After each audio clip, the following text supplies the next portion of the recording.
Baik. Alhamdulillah wassalatu wassalamu ala Rasulillah amma ba'd. Baik, jadi sebagaimana yang sudah saya jelaskan tadi ya, bahwa sangkakala ya itu apa kornun azim, satu tanduk yang besar yang akan ditiup oleh malaikat Israfil, yang sekarang sedang menunggu perintah kapan ditiup ya. Kemudian setelah itu sangkakala dua kali. Yang pertama adalah tiupan keguncangan, yaitu al-faza' ya, tadi. Nah, semua makhluk itu akan meninggal dunia, akan Allah cabut nyawanya, kecuali siapa yang Allah kehendaki. Ya Allah kecuali siapa yang Allah kehendaki tidak mati. Nah, siapa itu? Sebagian ulama berpendapat adalah ya malaikat Israfil itu sendiri. Nanti sebagian yang lain berpendapat siapa? Yaitu malaikah hamalatul arsh yang mereka yang membawa arsy Allah, yang memikul arsy Allah Subhanahu wa taala. Jadi itu seperti itu. Maka juga malaikat-malaikat yang Allah kehendaki. Intinya ya di sini ada perbedaan pendapat ya di kalangan para ulama, tapi intinya adalah ya, siapa yang Allah kehendaki tidak mati ya tidak akan mati. Ya, intinya seperti itu. Kemudian tiupan kebangkitan, makhluk akan dihidupkan kembali dan bangkit dari kubur mereka. Jadi saat itulah ya, ketika pas tiupan yang kedua itu akan dibangkitkan kembali. Nanti Abu Hurairah radhiyallahu anhu ketika itu meriwayatkan bahwa antara tiupan pertama dan kedua itu arba'in, 40. Ketika itu Abu Hurairah ditanya, arba'ina yauman? 40 hari maksudnya? La adri. Saya tidak tahu. Ya. Saya tidak tahu apakah 40 hari, 40 tahun, 40 bulan atau 40 jam. Nah, saya tidak tahu kata Abu Hurairah. Yang jelas adalah 40 ya. Ya, inilah kewaraan sahabat Abu Hurairah radhiyallahu anhu, ketika masih tidak tahu ya katakan tidak tahu ya. Ya meskipun beliau adalah seorang ulama ahli hadis ya. Meskipun beliau adalah seorang ulama ahli hadis yang luar biasa, meski demikian itu tidak menjadikan beliau itu bermudah-mudahan dalam berfatwa ataupun eh, apa namanya tidak bermudah-mudahan dan berfatwa atau merasa bahwa dirinya itu alim dan seterusnya. Baik, barakallahu kemudian ya ketika itu yang pertama kali dibangkitkan siapa? Bahwa yang pertama kali dibangkitkan adalah Rasulullah Shallallahu Alaihi Wasallam. Itu yang pertama kali dibangkitkan. Tapi ketika itu Rasulullah bersabda bahwa ketika aku dibangkitkan, aku melihat ternyata Nabi Musa sudah sadar duluan. Jadi aku tidak tahu yang duluan aku atau Musa. Itu seperti itu. Nah, tapi yang jelas adalah yang pertama kali adalah Nabi Muhammad Shallallahu Alaihi Wasallam. Ya, mungkin saja ketika itu dalam waktu yang beriringan atau dalam waktu yang dekat, Nabi Musa pun juga sudah Allah bangkitkan. Ya. Wallahu a'lam bishawab, ya saya belum memahami ataupun belum mendapatkan ucapan para ulama kenapa kok Nabi Musa gitu ya. Kenapa kok Nabi Musa? Kenapa nggak Nabi Ibrahim aja gitu ya? Kenapa kok Nabi Isa? Kenapa kok harus Nabi Musa itu? Wallahu a'lam bishawab. Kemudian kita lanjutkan. Kemudian ba'ats, kebangkitan ya. Kebangkitan adalah hidupkannya kembali makhluk yang telah mati pada hari kiamat. Nah, di sini ikhwana wa akhwatuna ada satu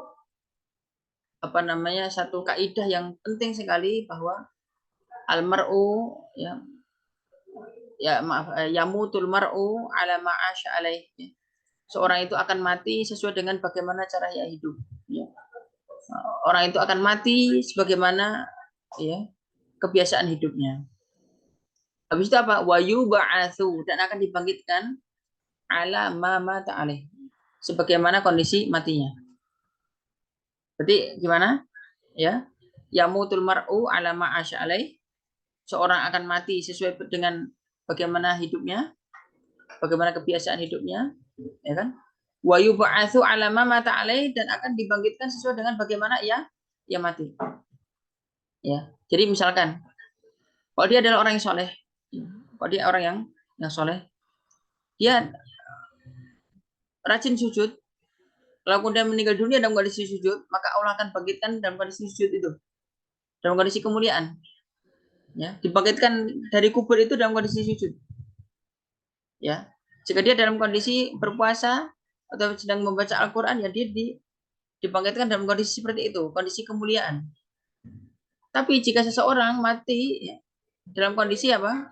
Keburukan, mungkin dia sedang minum khamar, mati dan itu baik terjadi, ya dia seperti itu. Ya, sedang makan riba dan seterusnya. Maka alladzina yakuluna riba la yaqumuna illa kama yaqumul ladzi yatakhabbatu syaitanu minal mas. Ya. Jadi orang-orang yang mereka makan riba nanti pada hari kiamat tidak akan bangkit dari kubur mereka kecuali seperti orang yang kesurupan juga. Subhanallah wa bihamdi. Ya. Jadi memang ya seperti itu. Ala kulli hal dibangkitkan orang itu sesuai dengan amal terakhir, sesuai dengan amal terakhir hamba tersebut. Ya. Maka itu dan bagaimana seseorang itu apa namanya supaya husnul khotimah ya biasakan aja dengan kebiasaan-kebiasaan yang baik. Ya.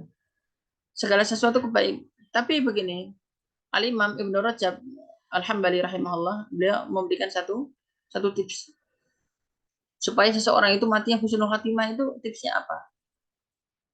Suka mengerjakan amal soleh dan dia tutupi amal soleh itu. Ya, dia memiliki amal-amal tersembunyi. Ya, memiliki amal soleh tersembunyi. Jika dia memiliki amal soleh tersembunyi, dia akan dihusnul khatimahkan sama Allah. Ya, barakallahu fikum. Maka kalau beramal soleh, jangan suka cerita-cerita ya. Jangan suka apa cerita-cerita. Kecuali jika memang kita menceritakan supaya orang lain ya mengambil pelajaran kemudian meniru dengan baik, ya nggak apa-apa, itu nggak masalah.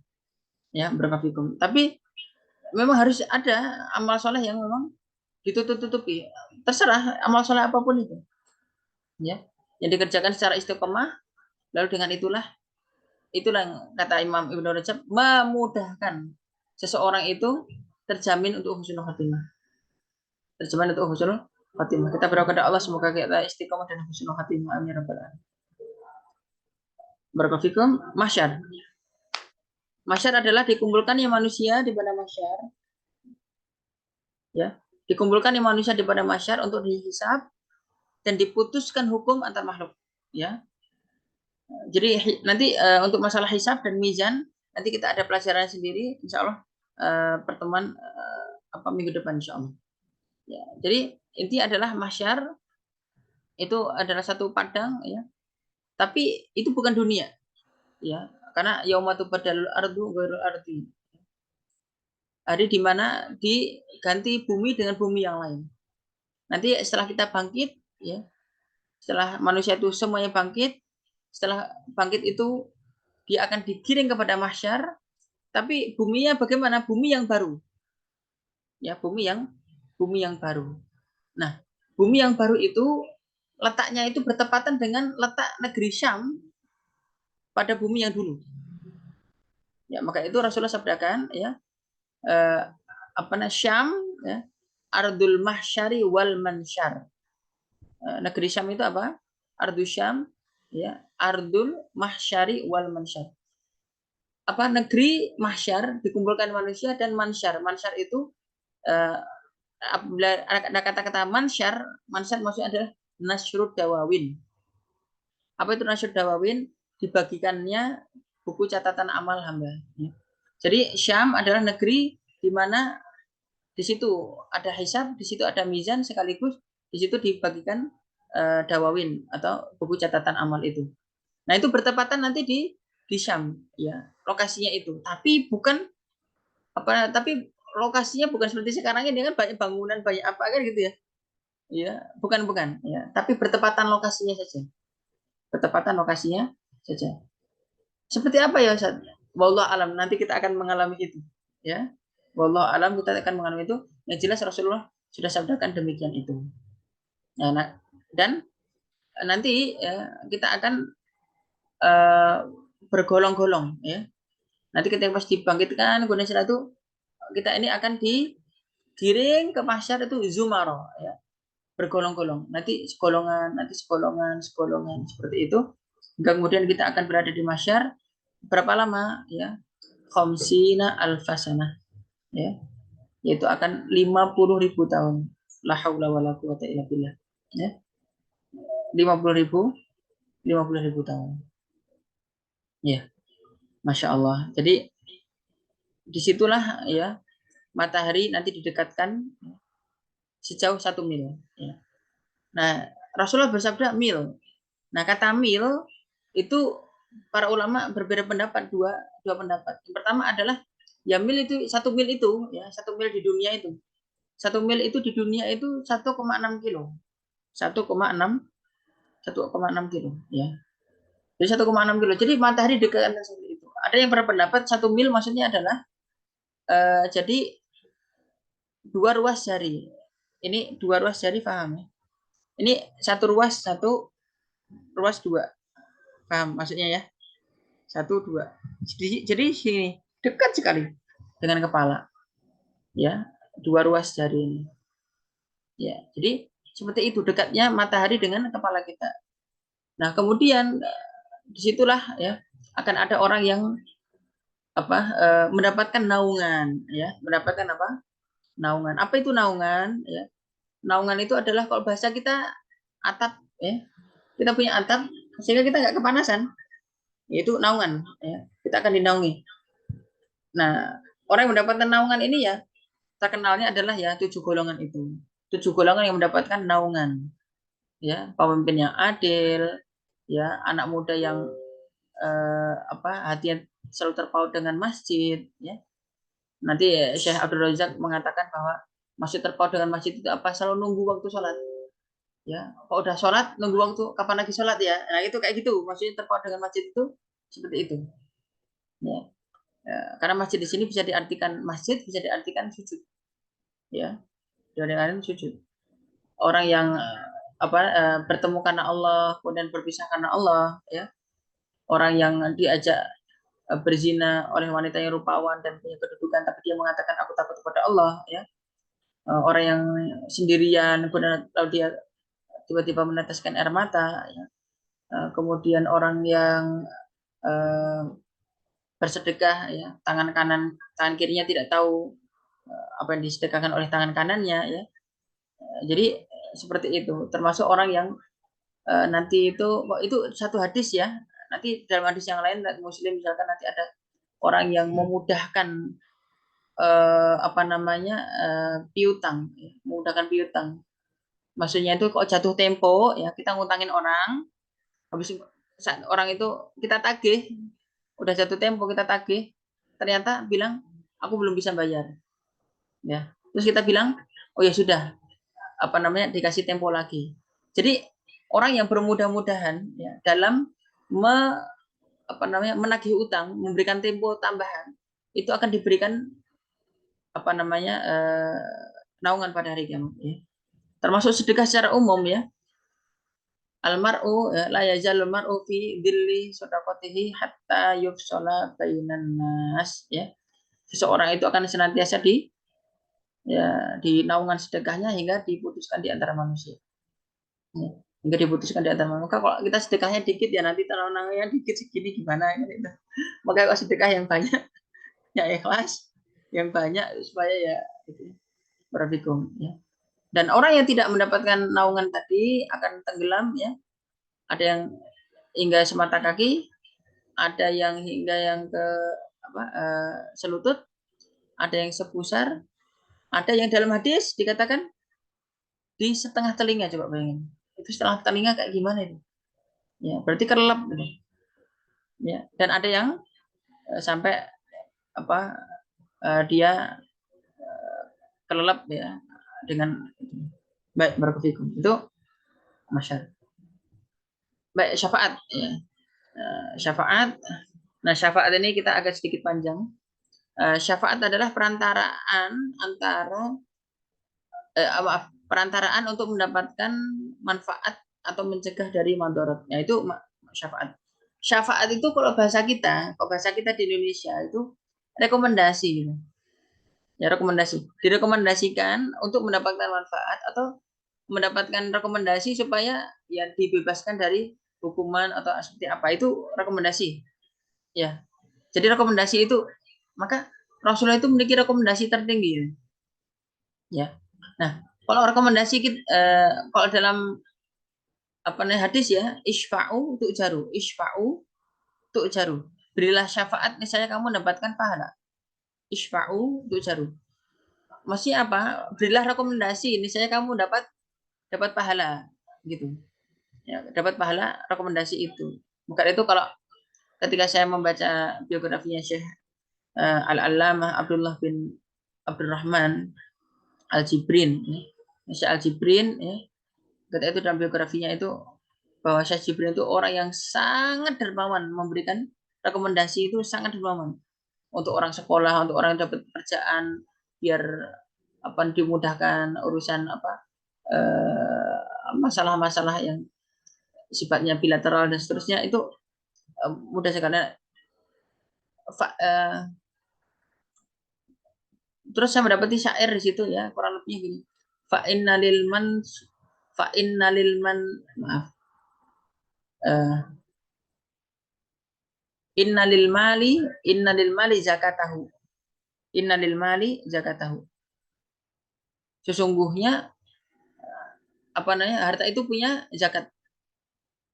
Ya. Wal jahu zakatuhu. Wal jah wal jah zakatuhu. Dan kedudukan, jah itu kan kedudukan. Itu juga ada zakatnya. Ya. Wa zakatul jahi syafa'ah.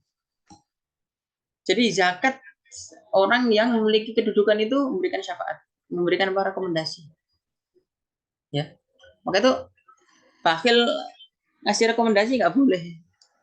Ya. Bakhil nggak boleh. Ya. Bakhil itu nggak boleh karena dia nggak berzakat, nggak menjakati apa jahnya ya atau kedudukannya. Baik. Nah syafaat ada 5. Ya syafaat ada maaf ada 5. Ini saya keliru nulis ini. Syafaat ada 7. Syafaat ada 7. Ya. Ini yang disebutkan oleh Syekh Khalid Musyaiki dalam Al-Khulasatul Aqidah ya. Yang pertama syafaat untuk manusia yang berada di mahsyar supaya segera diadili. Dan ini khusus milik Rasulullah Shallallahu Alaihi Wasallam. Ya, syafaat ini khusus ya, itu hak prerogatifnya Rasulullah. Boleh kita bahasakan. Jadi ketika itu ya, pada dalam hadis Sahih dan Muslim bahwa manusia ketika itu berada di mahsyar dan ketika itu mereka menunggu sangat lama. Ya, menunggu sangat lama. Mereka udah merasakan, jadi mungkin kalau bahasa kita ya boring ya. Udah ya Allah ini kapan diadili, udah berada di mahsyar tapi masih lama gitu. Ya, hingga pada akhirnya apa? Hingga pada akhirnya apa namanya? Kaum muslimin ya, kaum mukminin pada datang pada siapa Adam alaihissalam ya. Apa namanya? Apa namanya? Intinya adalah wahai Adam, engkau adalah ayah manusia, ya. Maka berilah syafaat untuk kami, ya. Ala tarawna ma fihi, ya. Ala ara'aita ma fihi, ya. Ara'aita ma nahnu fihi, ya. Apakah engkau tidak melihat kondisi kami seperti apa gitu. Jawaban Nabi Adam apa? Nafsi, nafsi, ya. Nafsi, nafsi, nafsi. Udah kita urusan kita sendiri-sendiri. Saya nggak bisa ngasih syafaat. Ya. Idhabu ila Nuh. Ya. Kemudian akhirnya mereka datang ke Nuh. Ya. Maaf. Nabi Adam kita itu mengatakan ya, nafsi, nafsi, nafsi, adnabdu, adnabtu dan ban. Aku dulu ketika di dunia itu berbuat dosa. Ya. Aku berbuat dosa. Maka udah apa namanya? Pergilah ke Nabi Nuh. Ketika ke Nabi Nuh ya, ke Nabi Nuh pun juga apa namanya Nabi Nuh juga mengatakan ya, ketika ditanya aro'aita ma nahnu fihi, wahai Nuh, apakah engkau tidak melihat kondisi kami seperti apa di padang mahsyar lama begini ya? Ternyata jawabannya sama, nafsi, nafsi, nafsi ya. Apa kata Nuh? Dulu aku mendoakan keburukan untuk kaumku ya. Idhabu ila Ibrahim. Nah ini ya, ketika pas menanggapi hadis ini ya, Syekh Profesor Dr. Nasir Ibn Sulaiman Al-Umar mengatakan bahwa ya Nabi Nuh itu malu memintakan syafaat, ya, minta syafaat ya. Memintakan syafaat untuk orang beriman itu karena mendoakan keburukan ya. Maka kata Syekh Nasir Al-Umar, jika kita tidak ingin malu kelak di hari kiamat, jangan pernah mendoakan buruk orang lain ya. Jika kita tidak ingin malu ya, pada hari kiamat jangan pernah mendoakan keburukan orang lain. Itu kata Syekh Nasir Al-Umar ya. Berapa itu? Tapi kadang ya kok kita didolimi pengen doain buruk. Astagfirullah. Ya Allah ya Rabb. Emang kualitas iman kita beda. Baik barakallahu beda sama ya waliullah ya. Baik barakallahu kemudian mereka datang ke Nabi Ibrahim, mereka juga mengatakan Nabi Ibrahim sama nafsi nafsi nafsi. Idhabu ila apa ila Musa fa innahu kalimullah. Sama Nabi Musa juga mengatakan nafsi nafsi nafsi. Nabi Musa bilang idhabu ila Isa fa innahu ya ruhum min ya. Apa namanya Nabi Isa tidak tidak menanggapi sama sekali ya. Hingga mereka datang kepada Nabi Muhammad SAW ya. Hingga Nabi Muhammad akhirnya datang kepada Allah Ta'ala. Setelah itu langsung sujud ya, langsung sujud ya. Ketika sujud itu Allah mengilhamkan kepada Nabi Muhammad untuk mengucapkan ucapan-ucapan yang sifatnya adalah al-madah wa sana lillah ya, yaitu memuji Allah Subhanahu wa taala. Nah, setelah itu Allah Ta'ala berfirman setelah Nabi Muhammad bersujud tadi ya Muhammad ya sal tu'tah isfa' tu syafa' ya. Wahai Muhammad, mintalah niscaya kamu diberi, berilah syafaat niscaya syafaatmu diterima. Ya. Maka saat itulah Nabi Muhammad memberikan syafaat kepada seluruh manusia supaya segera diadili. Nah, itu. Nah, jadi kronologinya seperti itu. Ya, barakallahu. Kemudian kedua, syafaat Rasulullah Shallallahu Alaihi Wasallam supaya ahlul jannah memasuki jannah. Nah, ini dia. Jadi tadi kan Rasulullah sudah memberikan syafaat supaya manusia segera diadili. Dan alhamdulillah ya udah diadili. Dan itu setelah diadili kan di antara ahlul jannah itu kan ada yang yadkhulul jannah bighairi hisab. Ada yang masuk surga tanpa hisab, ya kan? Ketika pas yang ahlul jannah tanpa hisab itu, ya, mereka tinggal masuk jannah, nggak masuk jannah, gitu. Mereka masih tetap di mahsyar gitu. Mereka tetap masih di mahsyar. Tadi manusia semuanya nungguin lama, udah lama diadili, diputuskan gitu ya. Setelah diadili, ya masuk jannah, tinggal masuk jannah, nggak masuk jannah. Akhirnya apa? Mereka datang lagi kepada Rasulullah, ya. Wahai Rasulullah, tolong berilah kami syafaat lagi. Akhirnya Rasulullah sujud lagi, ya, kepada Allah Ta'ala. Akhirnya Allah memfirmankan firman yang sama, sa'altu'tah isya'atu syafa', ya. Mintalah niscaya kamu diberi dan berilah syafaat niscaya syafaatmu diterima. Akhirnya baru setelah itu mereka yang tidak mendapat tidak dihisab langsung bisa masuk surga. Kemudian yang ketiga, syafaat Rasulullah Shallallahu Alaihi Wasallam untuk pamannya Abu Thalib supaya diringankan azabnya. Jadi ya ini khusus Rasulullah ya memintakan kepada Abu Thalib, akan tapi ya seharusnya masuk neraka karena dia orang kafir, akan tapi Abu Thalib itu tidak sampai dimasukkan ke neraka, nggak sampai masuk neraka, itu nggak sampai, ya hanya diberi sandal, diberi terompah dari ya terompah neraka, ya. Tapi meskipun begitu ternyata hatinya mendidih dan otaknya mendidih. Ya, nasallahu afiyahana walakum.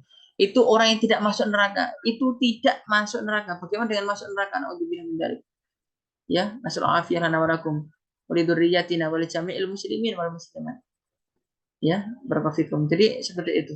Kemudian yang keempat, syafaat Rasulullah SAW supaya yang tidak dihisab segera masuk jannah. Ya, tadi pembahasannya kurang lebih sama dengan yang kedua tadi. Kemudian yang kelima, syafaat supaya orang yang seharusnya masuk neraka, supaya mereka tidak masuk ke dalam neraka. Ya, dan ini khusus, ya syafaat ini diberikan oleh Nabi Muhammad SAW. Jadi ada orang-orang beriman, dia punya iman, ya, dia memiliki iman, seharusnya masuk neraka, tapi nggak masuk neraka, ya, tapi nggak masuk neraka, gitu. Barakallahu. Jadi seperti itu. Maka Allah Taala ya ketika itu apa namanya, Nabi Muhammad SAW itu meminta syafaat kepada Allah Taala itu berulang kali, ya, ya nanti berulang kali, hingga berulang kali itu sampai Rasulullah itu malu gitu, ya. Rasul apa Allah itu tahu, Allah itu tahu apa yang diinginkan oleh Nabi Muhammad, tahu. Jadi Nabi Muhammad SAW itu nanti kepada umatnya. Jadi ketika setiap nabi, dari Nabi Adam, Nabi Nuh, Nabi Idris, Nabi siapapun, hatta Nabi Ibrahim, Nabi Musa, Nabi Isa, semuanya mengatakan nafsi, nafsi, nafsi, ya, kecuali Nabi kita Muhammad SAW, ummati, ummati. Rasulullah tidak menyebut dirinya, beliau mengatakan ummati, ummati, umatku, umatku. Sampai kemudian sujud kepada Allah Taala. Lalu Nabi Muhammad apa? Ya Allah, akhrij, ya, intinya adalah ya Allah, keluarkanlah umatku, ya. Enggak, Nabi Muhammad tidak berucap, ya. Nabi Muhammad tidak berucap, tapi Nabi Muhammad, Allah sudah tahu kepinginnya Nabi Muhammad seperti apa, ya. Supaya apa? Semua umat, semua yang beriman kepada Nabi Muhammad semuanya masuk jannah. Udah dikasih, ya. Udah dikasih sama Allah. Dan Allah tahu apa yang diinginkan oleh Nabi Muhammad. Setelah itu Nabi Muhammad datang lagi, sujud lagi kepada Allah. Habis sujud lagi kepada Allah, tidak minta, ya. Tapi Nabi Muhammad udah dalam hatinya tahu apa Allah, tahu apa yang ada di dalam hati Nabi Muhammad. Akhirnya Allah Ta'ala berfirman, ya, ya Muhammad, ya, akhrij minan nari, ya, man kana fi qalbi mithqalu dzarratin min iman, ya. Siapa yang masih memiliki iman meskipun seberat biji sawi, ya, maka keluarkan wahai Muhammad. Akhirnya apa? Dikeluarkan semuanya. Maksudnya itu nggak masuk neraka, ya. Hingga pada akhirnya, tapi udah minta supaya segera diadili, udah dikasih. Supaya alul jannah segera masuk jannah, udah dikasih. Abu Thalib udah dikasih, ya. Setelah itu tadi, ya, apa, siapa yang beriman kepada Nabi Muhammad dikasih. Kemudian siapa yang di dalam hatinya meskipun cuma ada iman seberat biji sawi, dikasih.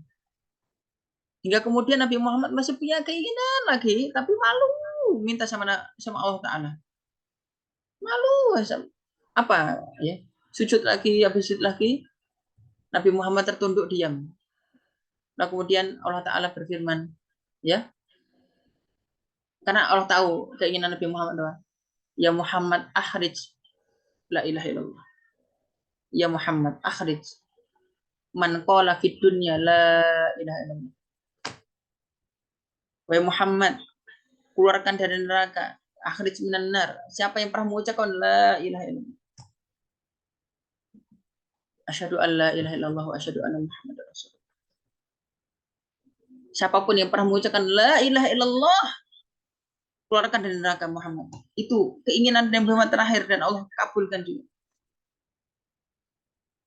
Maka siapapun yang pernah mengucap la ilaha illallah, ya, insya Allah haram dari neraka.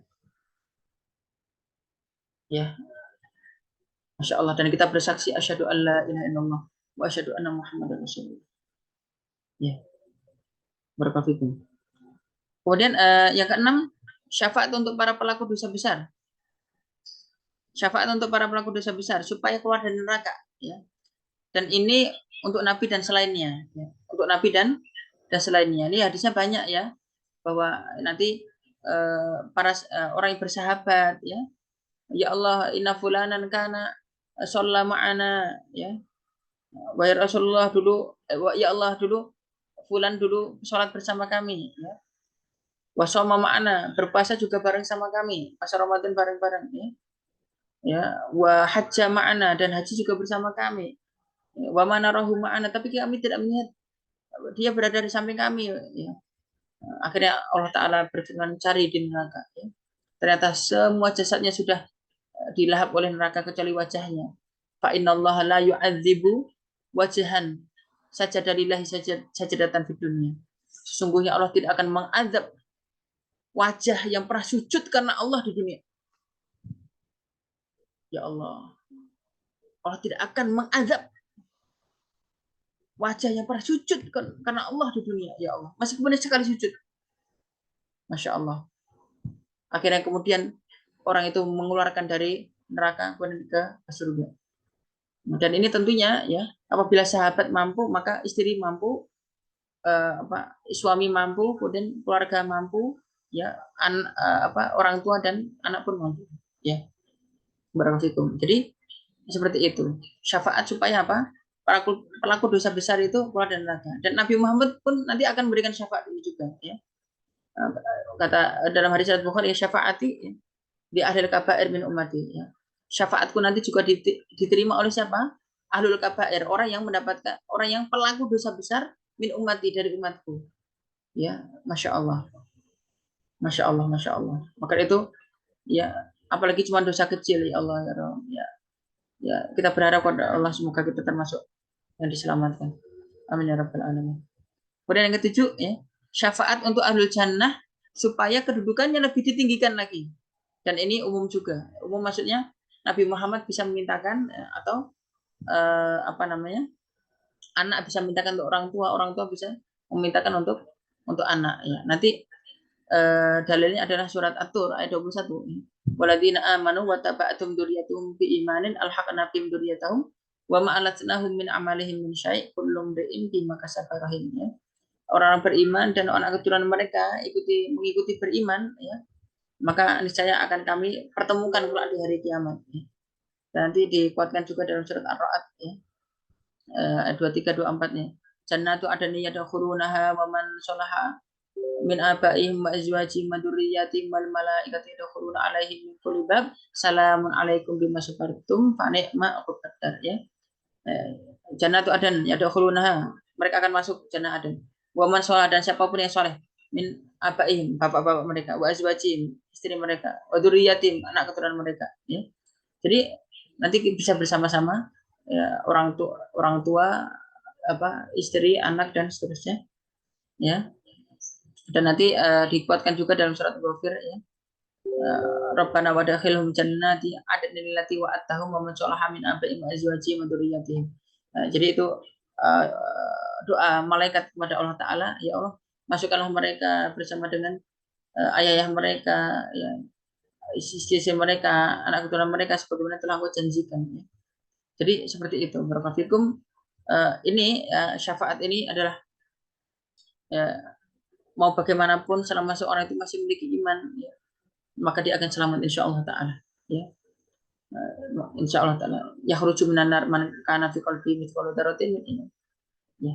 Kita berharap kepada Allah Subhanahu wa taala semoga kita termasuk hamba-hamba yang, ya, yadkhulul jannah bi ghairi hisab wala sabiqati adab. Maka kita selalu diajarin oleh ulama kita, Allahumma inna nas'alukal jannah bi ghairi hisab wala sabiqati adab.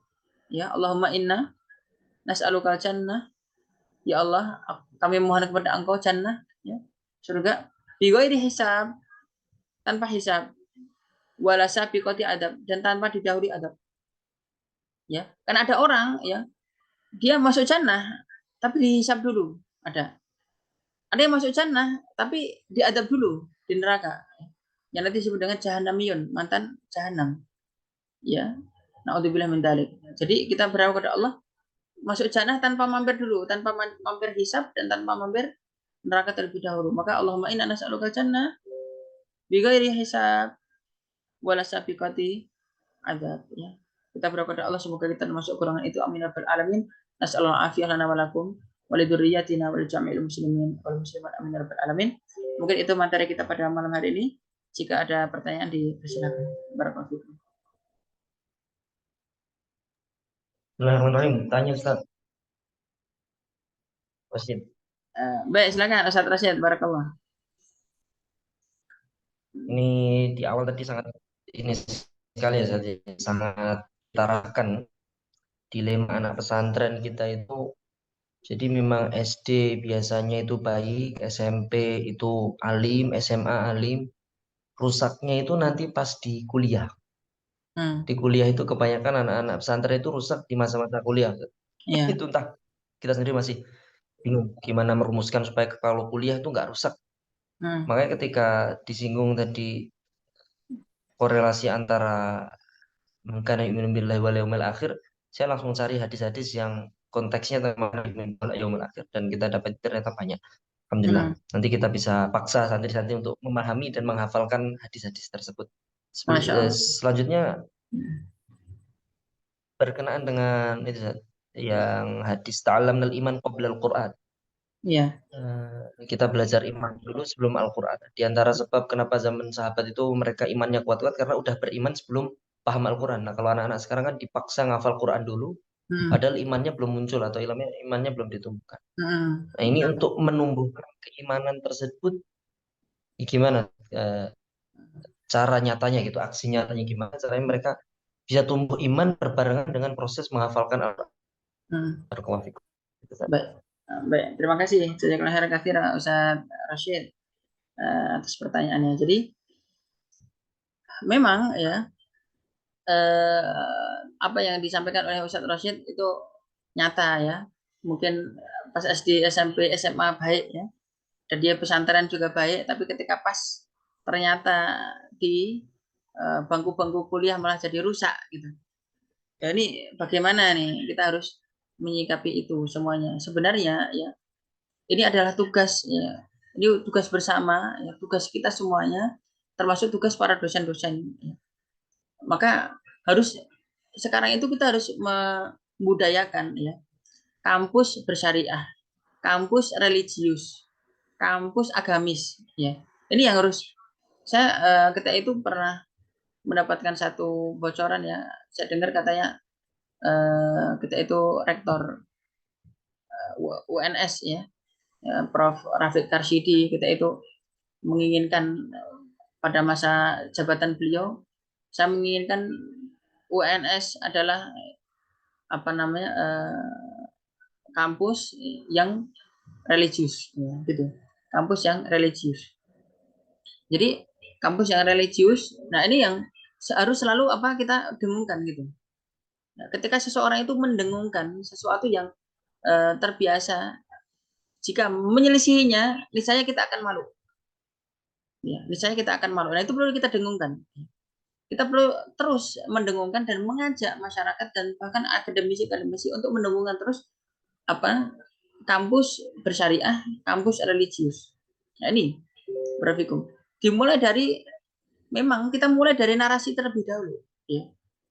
Karena kita ini tidak akan mungkin memulai dengan satu kegiatan-kegiatan jika kita tidak mampu menarasikan. Nah, jadi kita narasikan dulu, kita mulai narasi-narasi seperti tadi itu. Kemudian kita mulai dengan apa? Banyak membuat adanya lembaga-lembaga dakwah kampus dan itu kita perlu terus ya sokong dan perlu perbanyak termasuk pesma-pesma pesantren-pesantren mahasiswa itu perlu ya. Maka itu saya dapati ya di UNS itu ada satu apa nih alumni-alumni tertentu nih ada di sini di Bekasi ada satu pesantren namanya Future Gate ya. Future Gate ini siapa yang belajar di misalnya UNS gitu nanti langsung dicarikan nih dicarikan komunitas yang alumni sana atau yang satu pemikiran dan seterusnya supaya tidak terlepas seperti itu nanti di apa misalkan di UGM nanti dicarikan. Nah, jadi ini bagus sekali. Ini kerja-kerja seperti ini harus kita apa mulai gitu ya. Dan kemudian memang kita ini ya bimbingan kita kepada murid-murid kita jangan sampai hanya terlepas setelah mereka lulus kita nggak tahu mereka kemana ya kita nggak tahu mereka kemana sehingga kita perlu menanyakan kabar mereka kemudian kita menanyakan bagaimana kegiatan mereka dan seterusnya. Nah, sekaligus kita mencarikan kepada mereka komunitas-komunitas ini ya karena almaru dhaifun binafsihi wa qawiyun bi ikhwanihi. Itu kata-kata yang benar-benar saya ingat dari guru kami, Allah yarham, Dr. Muhammad Mu'inudillah Basri. Dr. Mu'in mengatakan almar'u dhaifun bi nafsihi wa qawiyun bi ikhwanihi. Ya. Jadi seseorang itu lemah ketika sendiri dan kuat ketika bersama-sama. Nah, maka itu perlu adanya komunitas-komunitas itu. Toh Rasulullah dulu ketika pas memulai dakwahnya pun juga dengan memulainya dengan komunitas. Ya. Komunitas apa? Muhajirin. Ya, komunitas muhajirin. Lalu ternyata nambah lagi komunitas lagi, yaitu dengan komunitas ansor.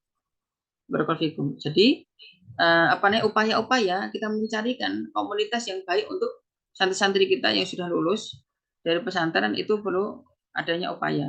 Kok perlu kita ini juga menunjukkan bahwa pentingnya jaringan, ya. Pentingnya jaringan. Ya, kita jaringan kok perlu kita apa namanya? Memang ini semua perlu kerja berat, akan tetapi kita memulai dengan apa? Satu hal, kepedulian. Itu. Kalau kita peduli, ya kita gerak. Kalau nggak peduli, kita nggak gerak. Itu masalahnya di situ. Ya, jadi apa namanya? Kita tinggal terus ya mutabaah ya. Terus kita ikuti seperti itu karena memang dunia luar itu mengerikan gitu ya.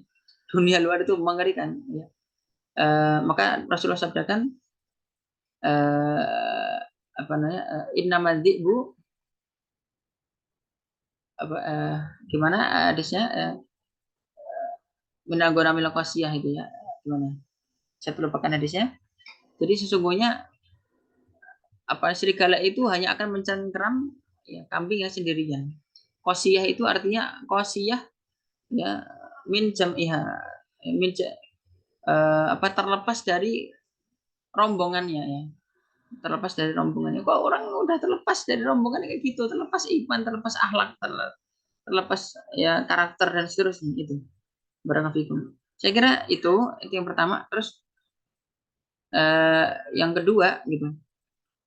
Kemudian menumbuhkan al-iman billah wal yaumil akhir ini padahal dia tadi ngapal Quran. Kok sekarang dipaksakan apa ngapal Quran kayak gitu. Padahal dulu konsep salaf itu bukan begitu. Ta'allamnal iman qablal Quran atau dalam satu apa redaksi Anas bin Malik mengatakan utina imanan qablal Quran fa idza qara'na al-Qur'ana izdadna imanan. Itu kata Anas bin Malik. Jadi kami diberi iman sebelum kami diberi Al-Quran. Maka ketika pas kami membaca Al-Quran, maka kami bertambah iman. Jadi konsep salaf itu memang penumbuhan iman terlebih dahulu sebelum menumbuhkan Al-Quran. Karena Rasulullah itu tidak pernah memaksakan Al-Quran itu dihafal oleh semua sahabat. Gitu. Semua sahabat ya itu akan digembleng iman sama Rasulullah. Ya, digembleng, semuanya digembleng iman, tapi tidak semuanya digembleng Quran. Gitu. Nah, di sini ya lagi-lagi bagaimana cara penanamannya sebenarnya ya kalau menurut apa namanya psikologi barat gitu ya katakanlah tapi ini kita ambil korelasinya aja para psikolog barat itu mengatakan bahwa ketika kita ingin anak itu memiliki karakter yang hebat alhamdulillah jadi karakter tangguh karakternya hebat itu sebenarnya di apa selalu dicekoki dua hal ya value dan belief. Value itu adalah nilai, belief adalah keyakinan. Kita cokokin terus nilai-nilai itu. Ya, jika kamu bersikap sopan santun, kamu akan dihargai orang lain. Itu value. Ya, jika kamu berada di hadapan orang lain, maka kamu harus bersikap bagaimana. Kamu harus berkata bagaimana. Ya, ya jika kamu gagal, maka kegagalan kamu itu bukan akhir dari semuanya. Itu value. Ya, itu value. Yang kedua adalah belief, keyakinan. Kamu orang hebat, kamu orang yang apa namanya orang anak baik, kamu orang yang seterusnya. Itu belief itu selalu harus didengungkan. Nah, sebenarnya ya yang dilakukan oleh Rasulullah SAW ketika pas mengatakan mangkana yu'minu billah wal yawmil akhir begini, mangkana yu'minu billah wal yawmil akhir begini, ya siapa yang berbuat begini ini pahalanya begini, siapa yang berbuat itu dosanya begitu, itu value kok dalam bahasa psikologi itu value ya barakallahu itu value ya kemudian Rasulullah suka memberikan apa julukan-julukan antasidik itu belief ya Umar itu Faruk, itu belief, ya. Itu keyakinan, begitu. Ya, kemudian setelah itu Allah mencintai darimu 2 hal, ya. Kata beliau kepada sahabat siapa itu, Nu'man bin Bashir atau siapa ya, saya lupakan. Ya, kamu adalah seorang yang begini, kamu adalah seorang yang begitu. Itu tuh belief, ya. Nah, ini barakallahu fikum, satu hal yang kurang diperhatikan oleh para guru-guru, para murabi zaman sekarang adalah terlalu jadi hafalan itu, dalam psikologi itu disebut sebagai kognitif, Ustaz, ya. Kognitif itu adalah kemampuan berpikir dan menghafal. Itu kognitif. Itu masuknya di otak itu. Masuknya di otak, ya. Itu masuk ke dalam kategori kognitif, ya. Kalau iman tadi itu udah pendidikan yang lain, pendidikan spiritual namanya. Itu udah di atas gitu. Itu udah di atas. Barakallahu. Maka itu intinya selama kita tidak selalu cerewet, ya, dengan mengingatkan ini dosa, ini berpahala, ya. Kok boleh saya bahasakan cerewet. Itu sebagaimana kok bahasanya Ustaz Abdul Somad juga begitu. Ya, selama kita cerewet, ya, insya Allah lebih terjaga, anak lebih terjaga gitu kok kata Ustaz Abdul Somad. Ya. Barakallahu. Mungkin itu Ustaz, barakallahu, karena ini menyangkut pendidikan, ya. Kita sedikit singgung psikologi, ya. Barakallahu. Nah, terima kasih, jazakallah khair. Jazakallah khair, Ustaz. Amin, jazakallah khair. Baik, ada pertanyaan dari Muhammad Rizky Abdillah. Benarkah Al-Quran dapat memberikan syafaat kepada manusia yang masih hidup dan yang telah wafat, meski sekadar mendengarkan bacaan dari orang yang membacanya saja? Ya, jadi begini, ya. Jadi yang kurang dipahami, ya. Jadi, ya, ayat Quran sendiri sudah menjawab, wa ma anta bimusmi'in man fil kubur. Wahai Muhammad, kamu tidak akan bisa memperdengarkan pada orang yang meninggal dunia, orang yang dikubur. Jadi, ya, ketika seseorang membaca Al-Quran di samping kuburan misalnya, supaya mayit atau jenazah mendapatkan manfaat dari bacaan itu, sebenarnya manfaat yang diterima itu bukan dari bacaan Qurannya, bukan. Karena bertentangan dengan, ya, innaka la tusmi'ul mauta, ya, wala tusmi'u summat du'a idza wallau mudbirin, ya. Innaka la tusmi'ul mauta, kamu tidak akan memperdengarkan pada orang yang mati, ya. Dalam ayat yang lain, mama anta bimusmi'in man fil kubur. Orang sudah meninggal dunia itu dibacakan Al-Quran bagaimanapun tidak akan mengambil manfaat, ya. Terus manfaat apa yang diambil, ya? Yang diambil itu adalah pahalanya, ya. Yang diambil itu adalah pahalanya, ya. Jadi pahala pahala bacaan Al-Quran itu, ya, nanti para ulama nyebutnya sebagai ihda'us sawab, ya. Jadi menghadiahkan sawab, pahala, ya. Menghadiahkan pahala ini itu menurut Syekh Dr. Abdul Karim bin Abdul Al-Khudair, beliau mengatakan itu adalah pendapat jumhur ulama, ya. Madhab Hanafi, madhab Hambali, mutaakhirin Syafi'i, dan mutaakhirin Maliki, ya. Itu jumhur ulama mengatakan itu sampai, ya. Dan Al-Imam Ibnu Qudamah rahimahullah dalam kitab Al-Mughni sendiri juga mengatakan menceritakan, ya, tentang dulu Imam Ahmad Ibn Hanbal rahimahullah mengatakan bahwa membaca Quran di kuburan itu bid'ah, ya. Kemudian setelah itu beliau ditegur, wahai Syekh, di sana ada riwayat dari Ibnu Umar, beliau membaca Al-Quran di samping kuburan, ya. Maka kemudian, oh ya, kalau begitu berarti tidak bid'ah. Itu kata Imam Ahmad. Itu ada dalam kitab Al-Mughni. Kemudian Imam Ibnu Taimiyah rahimahullah rahmatan wasi'ah, sebagaimana ahlu syiar, ya, para ahli tarikh menyebutkan bahwa Ibnu Taimiyah itu setelah meninggal dunia itu dihatamkan banyak Quran di kuburan beliau itu, ya, gitu. Kenapa? Ihda'us sawab tadi, ya. Jadi menghadiahkan pahala, ya. Menghadiahkan pahala bacaan Quran. Jadi bukan Qurannya itu mayitnya mendengar bacaan Quran kita, enggak. Kalau membaca, kalau mayit ketika pas diziarahi kemudian mendengar salam kita, memang ada riwayatnya. Ya, nanti Al-Imam Al-Barbahari dalam kitab Syarh Sunnah mengatakan seperti itu, bahwa ketika pas kita mengunjungi orang yang meninggal dunia, kita salam assalamualaikum, itu apa nih, mayit itu akan mengetahui siapa yang mengunjunginya. Ya, mayit akan mengetahui siapa yang mengunjunginya. Itu ada dalam kitab Syarh Sunnah Imam Al-Barbahari. Maka kita salam itu ya salam. Ya, dengan salamnya itu mayit akan mendengar. Ya, kalau nggak mendengar, ngapain kita salam? Assalamualaikum ala diyar minal mu'minin wa muslimin wa inna insyaallah bikum lahiqun, dan seterusnya. Jadi ya yang lebih tepat ya, bukan mengambil apa ya, manfaat dari bacaan itu, tapi mengambil faedah pahala dari bacaan Quran. Wallahu a'lam bishawab, itu yang saya pahami ya dari fatwa-fatwa ulama. Wallahu a'lam bishawab. Baik, terima kasih. Bagaimana dengan kuburan yang di atasnya dibuat bangunan? Bagaimana hukumnya, Ustadz? Apa ada kaitannya dengan hari kebangkitan Ba'ats atau lainnya? Jadi apakah ini leluconnya orang-orang ya, dibuat kicing haram ya, karena nanti mayatnya kalau bangkit kesusahan katanya. Astagfirullah. La haula wala quwata illa billah. Tapi itu otak adik matok ya. Nggak ada seperti itu, barakallahu.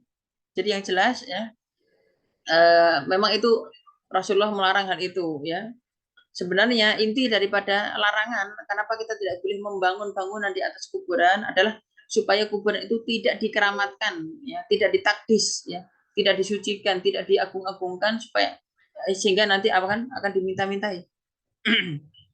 Maka itu Ali bin Abi Thalib radhiyallahu anhu ya diperintahkan oleh Rasulullah SAW, apabila kamu melihat kuburan ya lebih daripada satu jengkal, maka ratakanlah ya. Jadi hanya boleh itu hanya satu jengkal saja. Lebih dari satu jengkal nggak boleh. Nah, termasuk di keramik dan seterusnya itu udah lebih dari satu jengkal, itu hukumnya termasuk tidak boleh. Cukup nanti ya di samping-sampingnya itu dikasih kayu, misalkan gitu ya, dikasih kayu atau dikasih batu bata seperti itu, supaya nanti tanahnya itu tidak ambles atau tidak ke kanan ke kiri, itu hukumnya boleh ya, tidak mengapa. Termasuk papan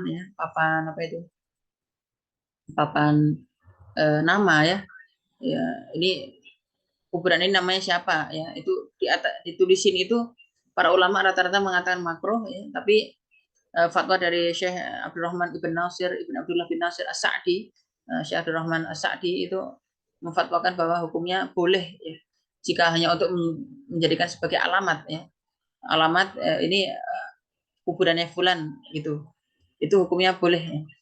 Kata Syekh As-Sa'di, maksud daripada tidak boleh menulis-nulis di kuburan itu ya, masih adalah jika di situ ada nilai-nilai atau ada muatan-muatan takdis ya, ada muatan-muatan keramat, ada muatan gulu, ini kuburan orang yang begini, orang begini begitu, itu hukumnya nggak boleh, haram ya.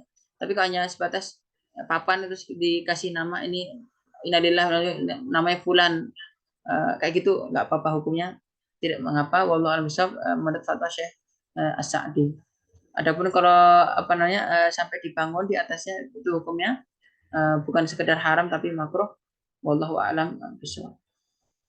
Baik, saya kira itu. Jika sudah tidak ada pertanyaan lagi, masih ada. Oke, ini terakhir mungkin ya. Apa bisa seorang penghafal masuk ke neraka sedangkan Allah sudah menjanjikan bahwa seorang penghafal itu masuk surga? Iya, barakallahu. Mungkin kamu baru dapat satu hadis ya, Ana ya. Hadis, jadi orang-orang Khawarij itu ya, mereka penghafal Quran ya. Ya, orang Khawarij itu hafalan Qurannya kuat. Nah, tapi mereka yang meruku naminatin kama yang meruku sahmu minar ramiyah. Ya, mereka keluar dari agama sebagaimana keluarnya panah dari busurnya. Coba. Ya. Dan nanti salah satu tanda akhir zaman adalah ya, orang-orang yang menghafal Quran tapi tidak sampai melebihi kerongkongannya. Itu seperti itu, tidak ada jaminan ya. Orang menghafal Quran itu langsung masuk surga, itu nggak ada jaminan. Karena memang ada hadis yang lain, ya. Kecuali yang ahlul Quran, ya.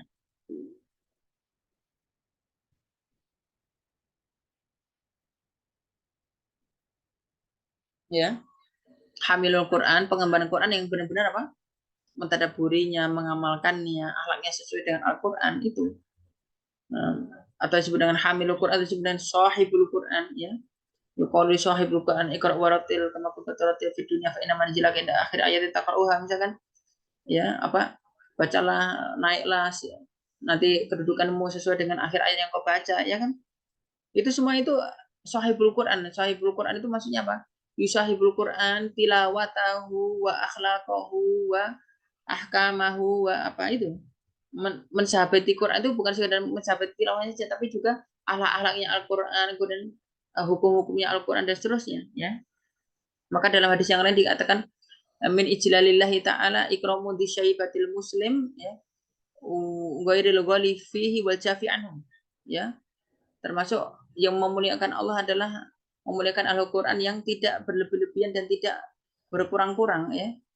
Itu, ya, tidak melebih-lebihkan hukumnya, tidak mengurang-urangi hukumnya, tidak melebih-lebihkan bacaannya, tidak mengurang-urangi bacaannya.